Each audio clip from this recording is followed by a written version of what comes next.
Começa agora o programa Sensibilidade. Apresentação: José Damião.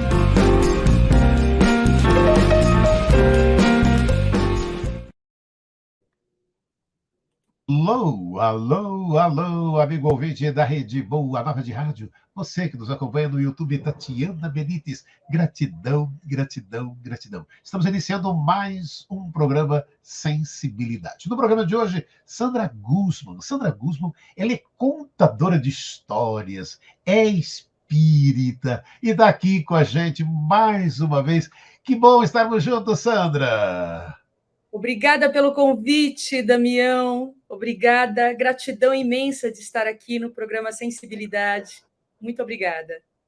E hoje a gente vai trazer para a gente aqui, Sandra, o Pai Nosso em Contos. Conta um pouco, como é que é isso, Sandra? Então, o Pai Nosso em Contos é uma palestra que eu desenvolvi, primeiro a partir de um bate-papo com uma irmã minha que é espírita e é uma das coordenadoras de uma casa espírita no Canadá, chamada Fraternidade Sociedade Espírita de Calgary. E ela desenvolveu esse olhar, né, sobre o que é que a gente ora, o que a gente evoca quando a gente ora o Pai Nosso. E com base nisso eu olhei, eu achei lindo, nós conversamos muito sobre isso, mas eu queria trazer de uma outra maneira, trazendo essa experiência em formato de contos. Cada uma das frases do Pai Nosso, como é que a gente faz isso, né? O que a gente está trazendo quando a gente ora o Pai Nosso, mas em contos.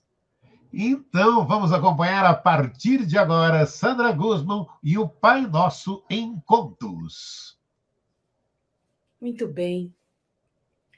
Dizem, aliás, diz Humberto de Campos, no livro Boa Nova, que logo no início dos anos 30, Jesus saiu de Jerusalém, descansou em Caná e foi chegando próximo a uma pequena cidadezinha, um vilarejo, na verdade, chamado Cafarnaum, do grego kfar, vilarejo, naum, compassivo, um vilarejo da compaixão.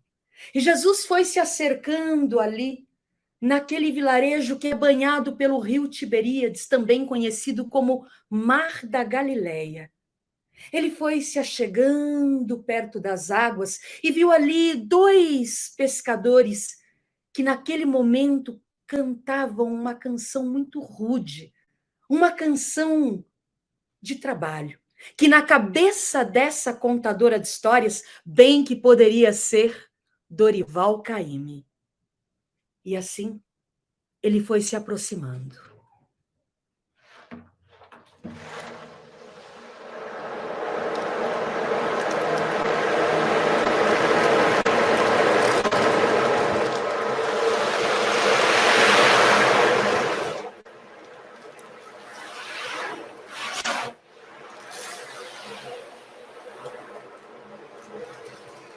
Minha jangada vai sair pro mar, vou trabalhar,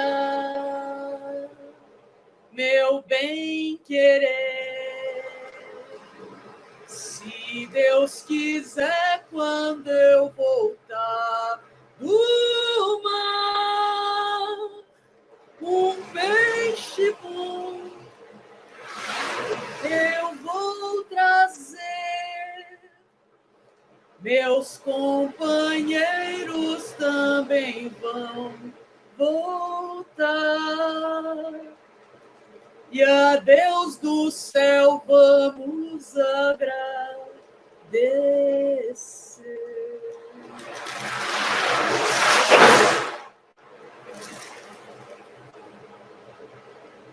E naquela pequena cidade, aquele vilarejo, Jesus encontrou também outros amigos. Ali pescando estavam André e Pedro, dois irmãos. E Jesus, se aproximando deles, lhes perguntou: vocês querem se tornar pescadores de homens? de almas. Mais à frente, Jesus encontrou Levi, o coletor de impostos, mais tarde conhecido como Mateus. Naquele vilarejo também Jesus encontrou os filhos de Zebedeu e Salomé. João, que se tornaria o evangelista, e Tiago, o maior.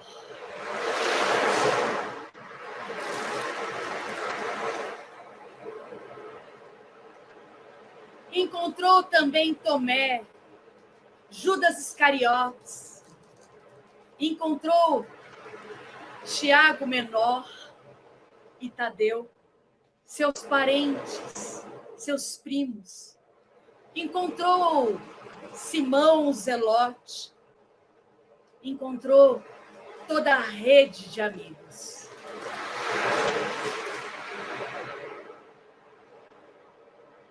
E foi na pequena cidade de Cafarnaum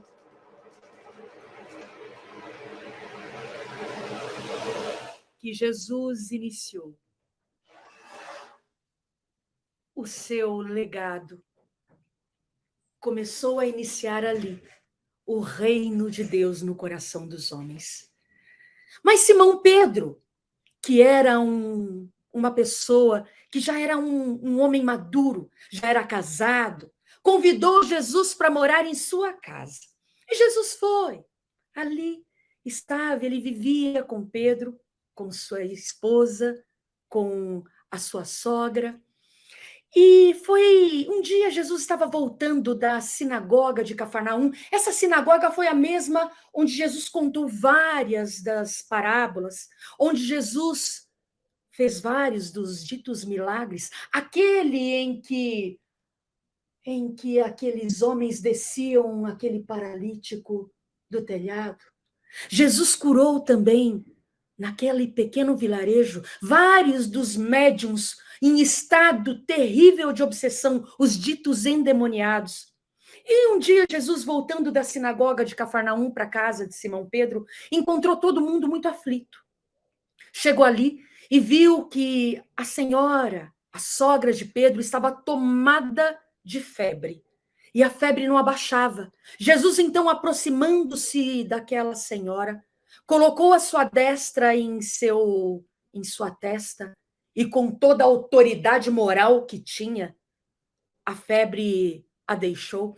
A senhora, então, levantou-se e começou a servir a todos.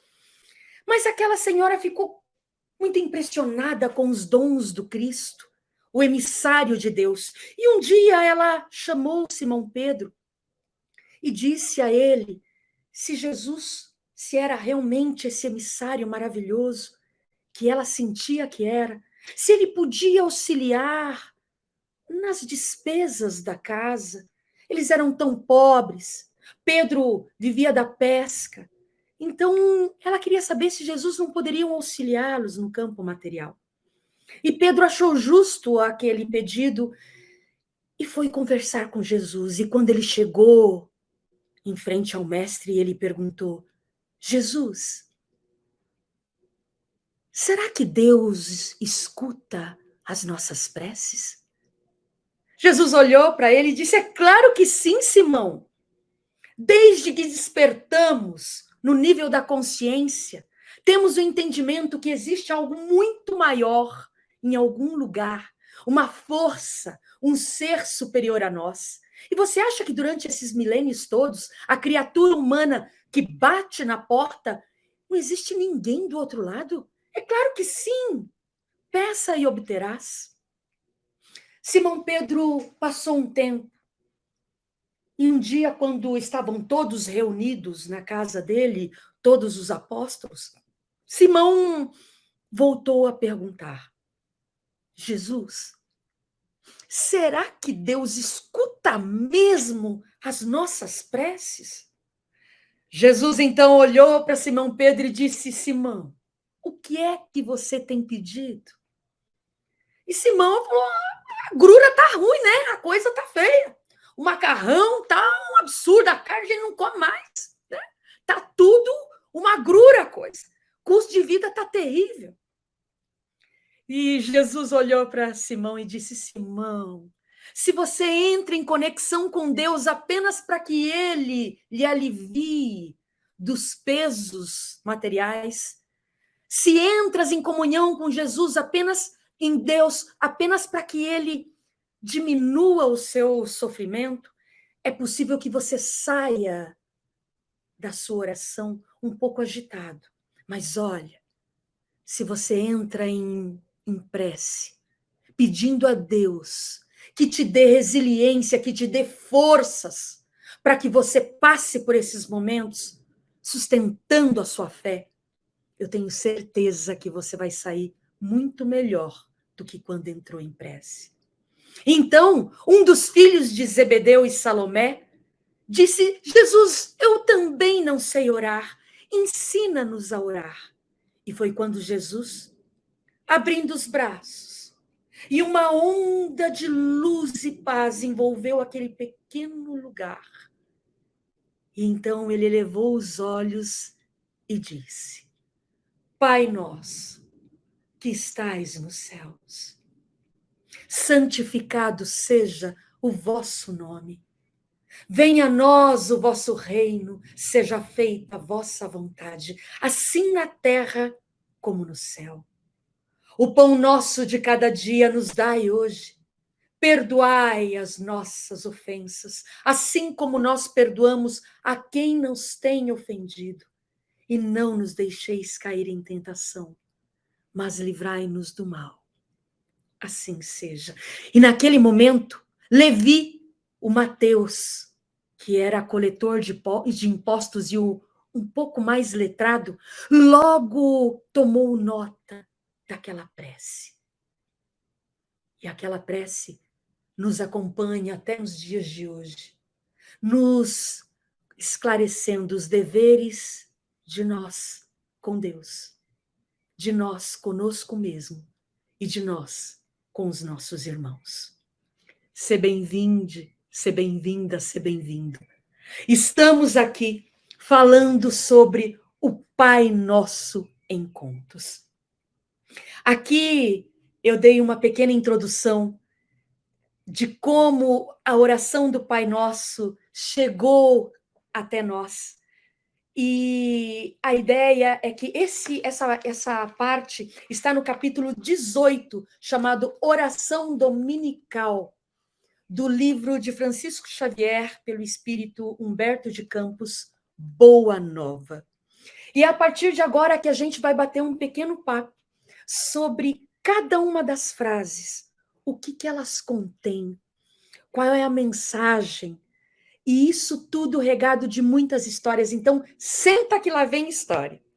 E a gente começa a nossa primeira parte com essa rogativa, Pai Nosso. Quando a gente fala Pai Nosso, estamos em 2023. Por que não Mãe Nossa?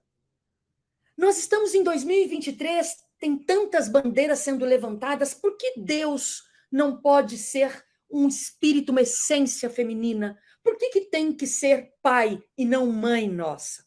Olha só, eu sei que para muitas pessoas isso não faz a menor diferença, mas para algumas fazem. Então a gente vai trazer uma questão. Quando a gente fala Pai Nosso, a gente tem que ter em consideração que na sociedade em que Jesus vivia, era uma sociedade completamente patriarcal.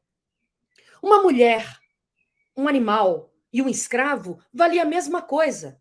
Basicamente, nada. Eles tinham simplesmente que servir aos seus donos. A palavra de uma mulher contra do seu marido não valia nada. Como Jesus iria iniciar, né, essa evangelização da sociedade, do planeta, dizendo que Deus era uma essência feminina, era uma mãe, não era um pai, se essa sociedade entendia que o homem valia muito mais. No entanto, Cristo era um homem completamente revolucionário.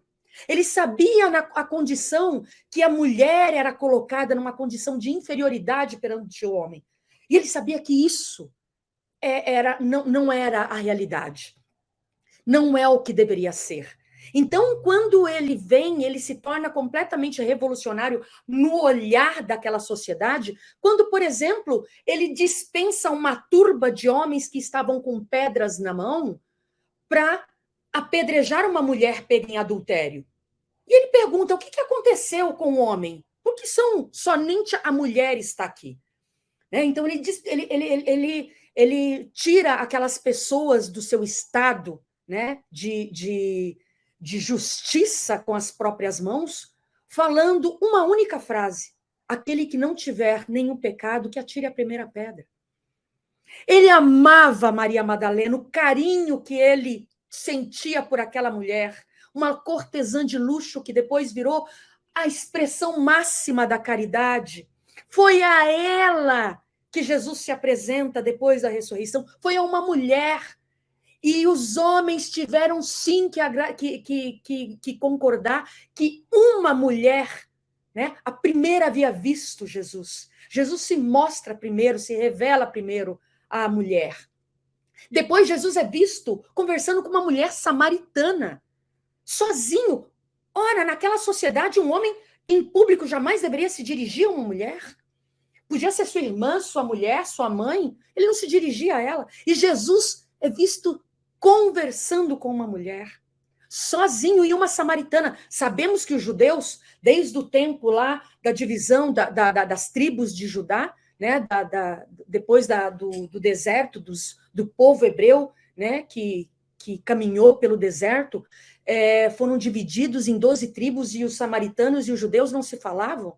Uma samaritana, foi com ele que ela soube que ele lhe daria uma água viva, onde ela não teria mais sede. Foi a partir da voz dela que avisou a toda aquela região que Jesus faria um discurso, que Jesus faria uma pregação na cidade de Sicar, na Samaria. Então, Jesus era extremamente revolucionário. E nós também sabemos que, se a essência masculina rege, faz as leis, rege o universo, a essência feminina também está em Deus, porque ele é a compaixão, a justiça, o amor. Por isso, Pai Nosso, eu evoco Mãe Nossa. Isso é belíssimo. Então, evoque Pai Nosso, mas dentro desse Pai existe a justiça e o amor, e existe o amor forte da mãe, né? Então, é um pouco desse olhar. A gente passa para que estás no céu. Ora, quando a gente fala que estás no céu, é o estado de consciência, não é mesmo? Quando a gente fala sobre esse estado de consciência, eu posso estar no céu ou posso estar no inferno de mim mesmo. Quando a gente está no céu, a gente deita e dorme.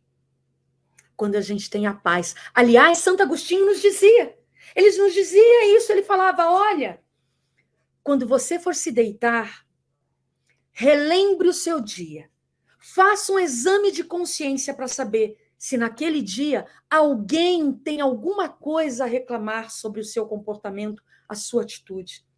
Se tiver alguém que tenha razão em reclamar de você, volte e se acerte com esse irmão. Agora, se você souber dentro do teu coração, da tua mente, da tua consciência, que naquele dia ninguém tem o que reclamar de você, durma em paz. Então, o que estás nos céus é exatamente o que está dentro da nossa consciência. A nossa consciência guarda em nós a paz ou o inferno. Alguém aí já acordou 3 horas da manhã? Parece que existe um sino lá no plano espiritual, blém, blém, blém, porque todo mundo acorda 3 horas da manhã falando: caramba, dei mancada hoje, né? Puxa vida, acho que amanhã eu vou ter que acertar esse detalhe. Então, é um pouco disso, né? A paz da tua consciência é o teu céu. A próxima fase: santificado seja o vosso nome. O que é que nós estamos falando quando a gente faz isso? Existe um livro chamado Chico Xavier, A Sombra do Abacateiro, de Carlos Bacelli. É esse livro aqui, ele é uma beleza, esse livro. É da editora Ideal, e Chico fazia evangelhos no lar embaixo de um abacateiro, né? Então, se reuniam ali muitas pessoas, ele fazia o evangelho. Carlos Bacelli esteve durante muito tempo. Esse livro compreende de 1980 até 85, mais ou menos. E aqui está recheado dos casos que Chico trazia. Um desses casos, durante esses evangelhos que se faziam ali, é o caso do Frei Bartolomeu dos Mártires. Esse frei era um frei português que viveu na cidade de Braga, e um dia os nobres do lugar resolveram construir uma igreja, uma grande igreja. Então, esses nobres se reuniram junto com o Frei Bartolomeu dos Mártires. Eles gostavam muito do frei, que era um homem de Deus, realmente, que vivia para servir. E a cada ano, um desses nobres dava um pouco de dinheiro para que ele fosse, né, organizando lá a construção da igreja. E a igreja foi passando, foi construindo, os anos passando. Quando chegou no teto, houve uma grande fome naquele lugar. E aí o Frei Bartolomeu, né, resolveu acolher os pobres com aquele dinheiro que os nobres davam. Então, passou um ano, ele acolheu os pobres, o segundo, o terceiro. As dificuldades eram muito grandes, e quando chegou no 10º ano, os nobres ficaram, mas não é possível, né? O Frei Bartolomeu, já há 10 anos você está sustentando os pobres? Não adianta, a gente precisa cobrir a igreja, né? A gente precisa terminar essa igreja. E aí o Frei foi conversar com eles e disse, olha, pela minha contabilidade, há mais de 2.000 famílias passando necessidade. E eu, como pai espiritual desse povo, não posso deixar eles passando fome.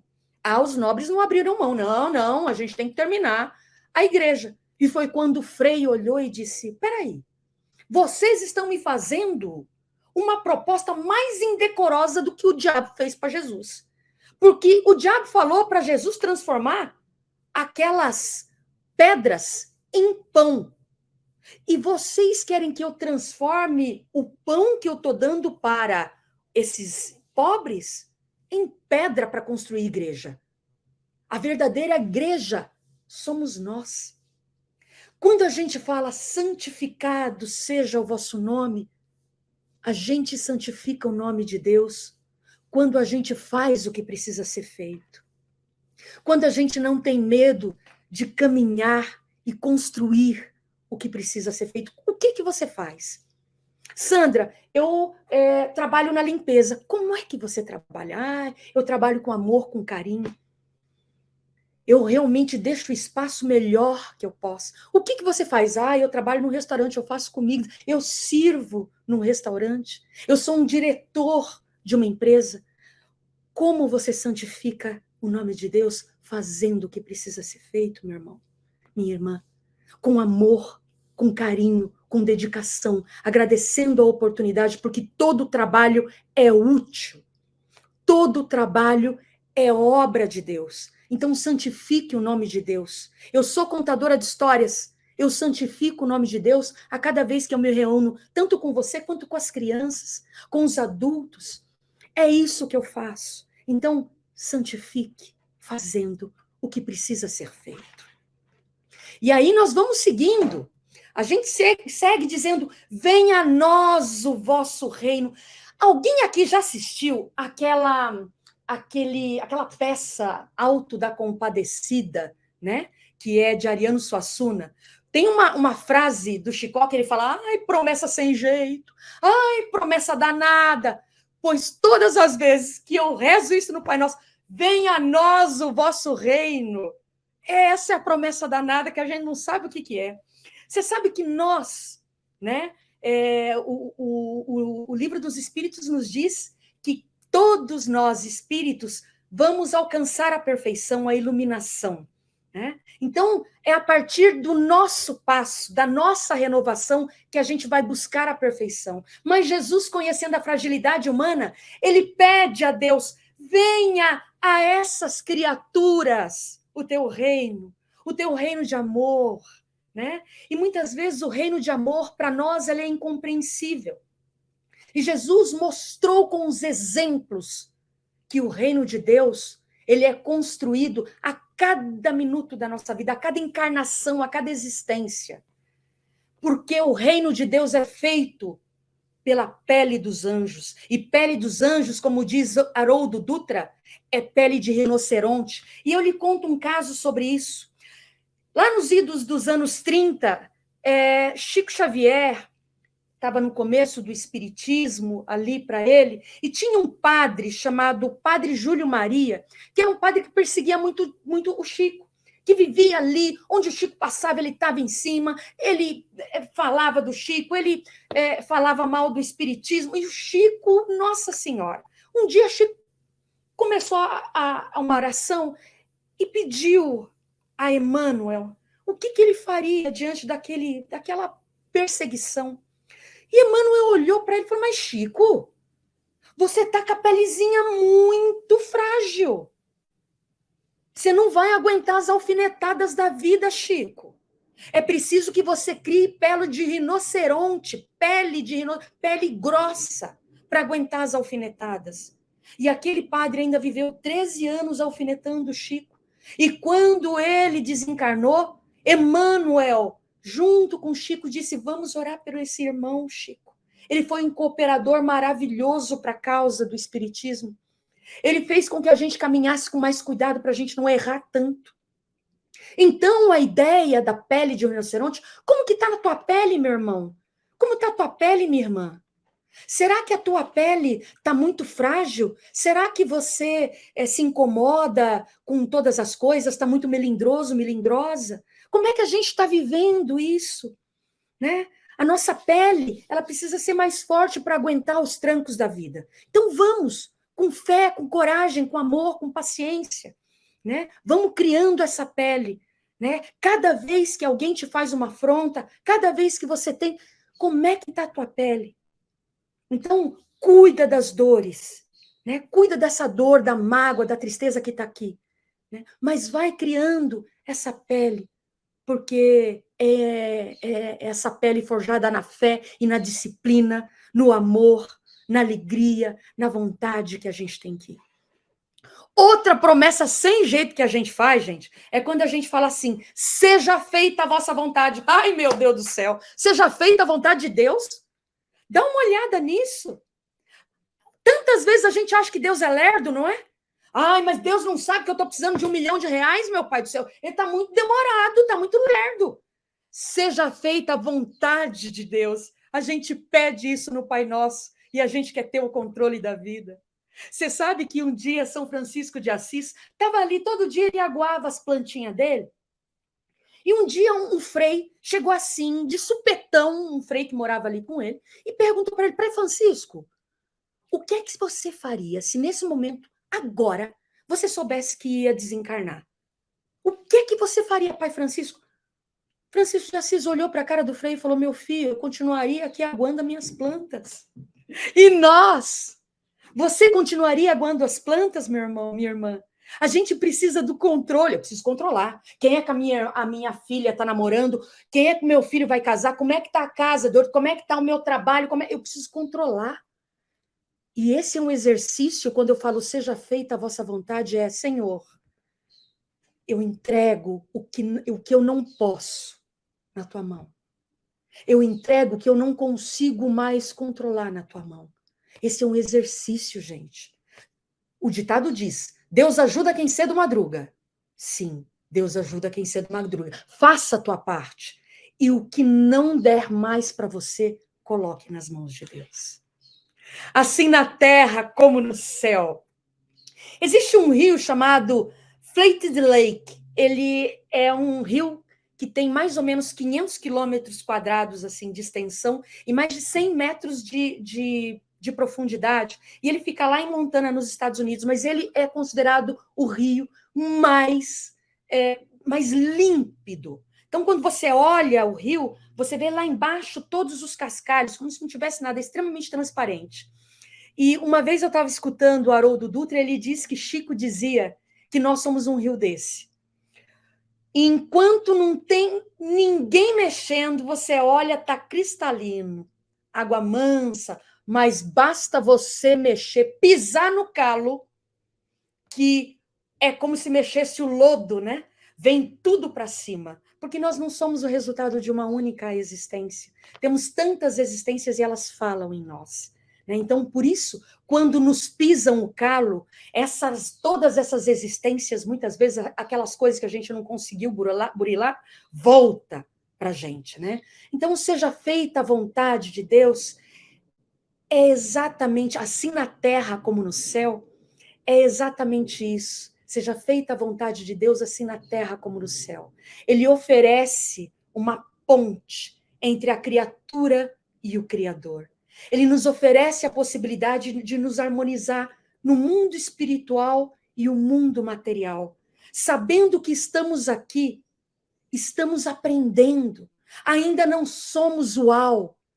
Não somos anjos, não temos a pele de anjo, que é a pele de rinoceronte, mas o importante é a consciência do que a gente precisa melhorar. Nos diz o livro do Evangelho segundo o Espiritismo, né? Que o que prova que um espírita é um bom espírita é o ato de poder simplesmente se melhorar a cada dia. O pão nosso de cada dia nos dai hoje, meus irmãos, o pão nosso de cada dia não é o pão material, não é aquele carro maravilhoso, não é aquela casa dos sonhos, não é isso. É o pão espiritual. Basta que você vá para uma reunião mediúnica e você entenda que quantas vezes tantos espíritos que ainda estão arraigados ali naquela casa que ele deixou, ainda está arraigado naquele carro, nos bens materiais. Pão nosso de cada dia é o pão espiritual. E não só de pão material vive o homem, sabe por quê? Olhai os lírios dos campos. Eles não plantam e nem ceifam. No entanto, nem rei Salomão, em toda a sua glória, conseguiu vestir-se como um deles. O Pai conhece as nossas necessidades. Deus ajuda quem cedo madruga, faça a tua parte, vá trabalhar, trabalhe bem, santificando o nome de Jesus, santificando o nome de Deus. Busque o trabalho e Ele lhe proverá. O pão espiritual é o que mais faz falta, sabe por quê? Basta você olhar em casas lotadas, cheias de luxo, onde existe a dor, onde existem os desvios de comportamento, onde existem doenças psíquicas terríveis, doenças do corpo. Então, o pão nosso é o pão espiritual. Trabalhe e Jesus vai estar conosco sempre, sempre mais. E aí existe essa fala, olha só. Perdoai as nossas ofensas, assim como perdoamos aqueles que nos têm ofendido. Perdão, como diz Haroldo Dutra, é plantio. Perdoa as nossas ofensas, Pai. Você está perdoando? Assim como perdoamos aqueles que nos têm ofendido. Você está perdoando? Perdão é plantio. Alegria é plantio. Simpatia é plantio. Compreensão é plantio. Tudo é plantio. Eu tenho um casamento dos deuses. Adoro, sou casada há mais de 30, 40 anos. É mesmo? É. Você vive bem com seu marido? Vivo. É plantio. Nos diz Haroldo Dutra que um casamento feliz é plantio de pelo menos uns 300 anos. Porque você foi cultivando nas outras existências para colher agora. Vocês sabem que tem um caboclo estava passeando lá por umas estradas lá em Minas Gerais, e ele viu assim uma data bem grande, uma data vazia. Você não sabe o que é data vazia? Você é paranaense? Se você for paranaense, você vai saber o que é data vazia. Data vazia é um terreno baldio, gente, é um terreno lá. E ele estava andando e viu aqueles terrenos bonitos, aquelas datas bonitas, e tinha um capiá ali na frente, ele parou o carro e falou assim, ô rapaz, essa terra aqui, essa terra da batata? Batata não, senhor. Essa terra da mandioca, assim? Não, não dá no senhor. E café? Dá café? Não, não, senhor. Não dá café. Dá milho? Não, não dá milho, não, senhor. Mas não adianta nada, então comprar um negócio aqui, essa terra não dá nada, você planta e não dá? O homem olhou para ele e falou assim: se plantar, dá. Se plantar, dá. É isso. Se plantar, dá. Perdoa, Senhor, as nossas ofensas. Se plantar, dá. Sandra, tem um processo difícil na minha casa, com a minha mãe, com meu pai, com meu filho, com meu irmão. É época de plantio, minha irmã e meu irmão. Esse é o momento. Plante. É esse o momento que você está sendo convidada. Nós estamos exatamente na família que a gente precisa dar. Chico Xavier já trouxe isso. Você está no trabalho que você precisa estar. Você está num processo que você precisa estar. Então, é época de plantio. Plante. Plante perdão, plante alegria, plante a paz. É esse o nosso plantio de agora, se estamos sendo chamados a plantar. E aí nós vamos para o final, para essa linda frase final, que é quando Jesus, olhando a nossa condição humana, ele fala: não nos deixes cair em tentação, mas livrai-nos do mal. O que ele está dizendo, gente? Ele está falando: olha, meu Deus, a condição humana é uma condição tão grande de fragilidade. Não nos deixes cair em tentação. Mas eu vou dizer uma coisa para vocês. Nenhuma queda acontece de uma vez.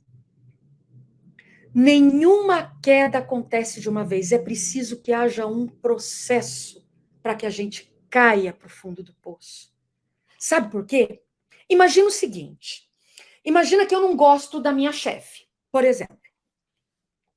Todo dia eu levanto cedinho, abri o olho, pum, já vem a imagem da chefe na minha cabeça. Ah, espero que tropece na primeira pedra que encontrar. Vou tomar café, tá lá a lembrança dela. Ah, eu espero que ela seja atropelada por um caminhão.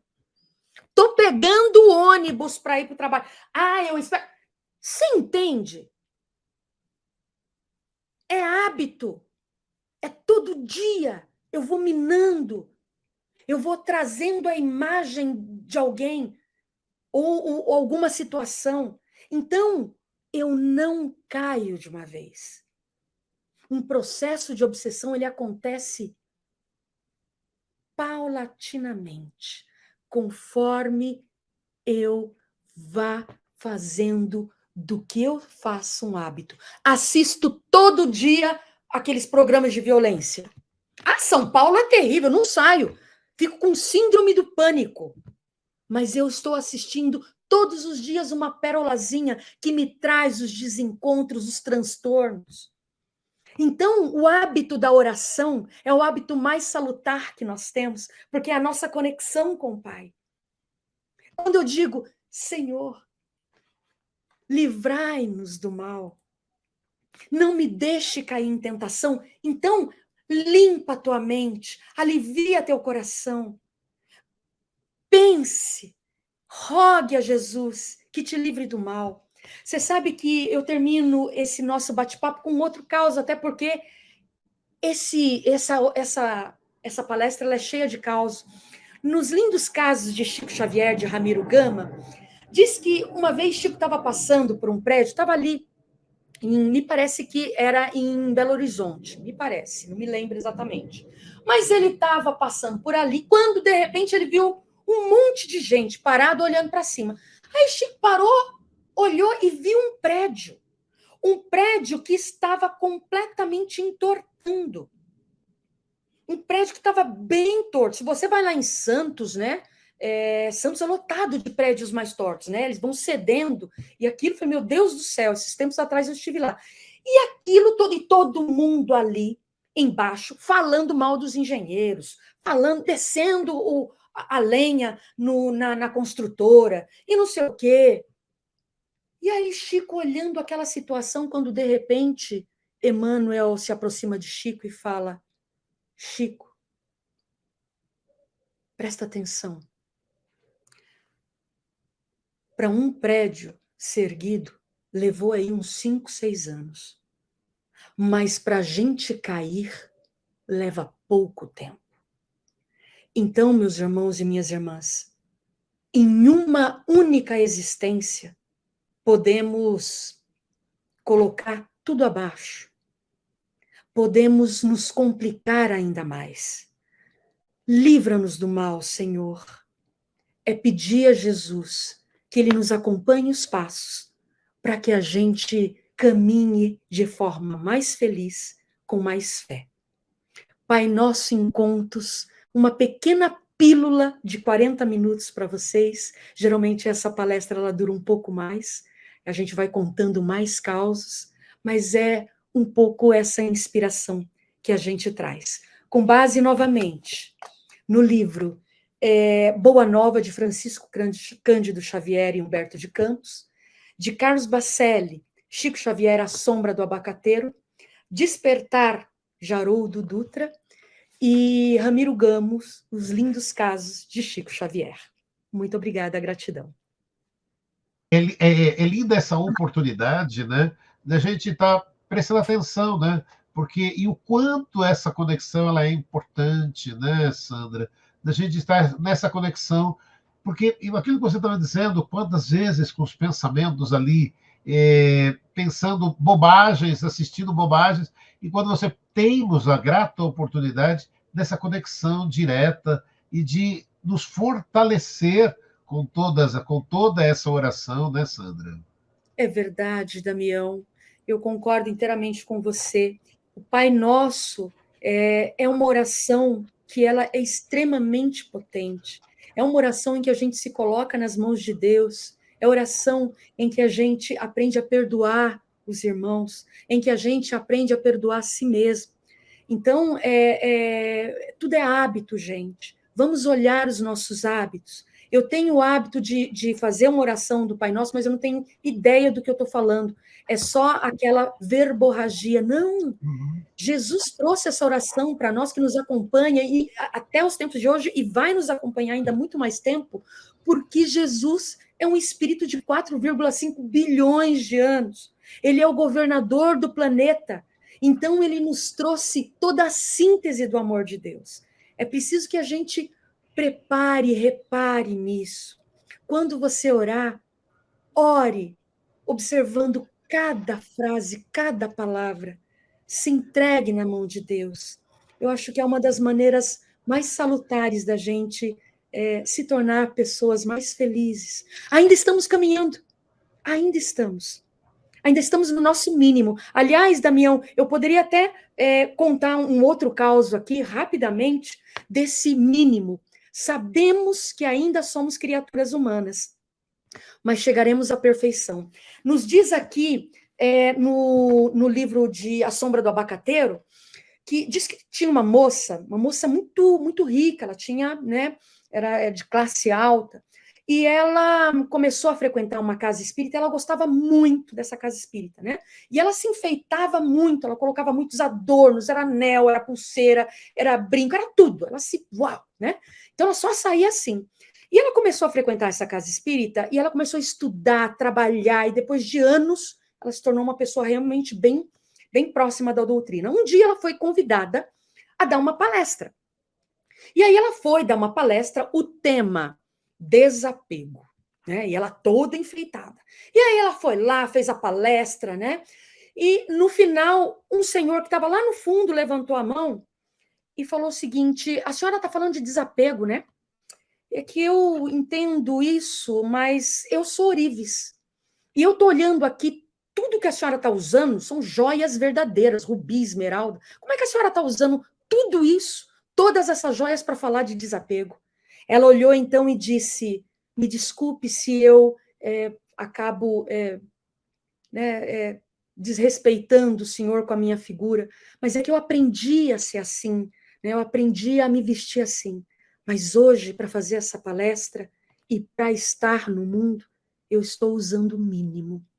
Então, estamos no nosso mínimo, mas já é uma boa caminhada para a gente ir aprendendo a cada dia a acompanhar os passos do Cristo. É isso. Sandra Guzman conversou com a gente, batendo esse papo, falando, trazendo o Pai Nosso em contos para a gente. Sandra, obrigado por essa oportunidade. E, olha, esperamos muito em breve estar trazendo mais histórias aqui no Sensibilidade. Gratidão, Sandra. Obrigada, Damião. Obrigada a cada pessoa que está aí ouvindo a gente. Muito obrigada, gratidão. Muito obrigado você que nos acompanhou em mais este programa Sensibilidade, hoje trazendo Sandra Guzman, contadora de história espírita aqui do Sensibilidade. Semana que vem estaremos juntos com mais um programa. Gratidão, gratidão, gratidão. Grande abraço. Tchau, gente.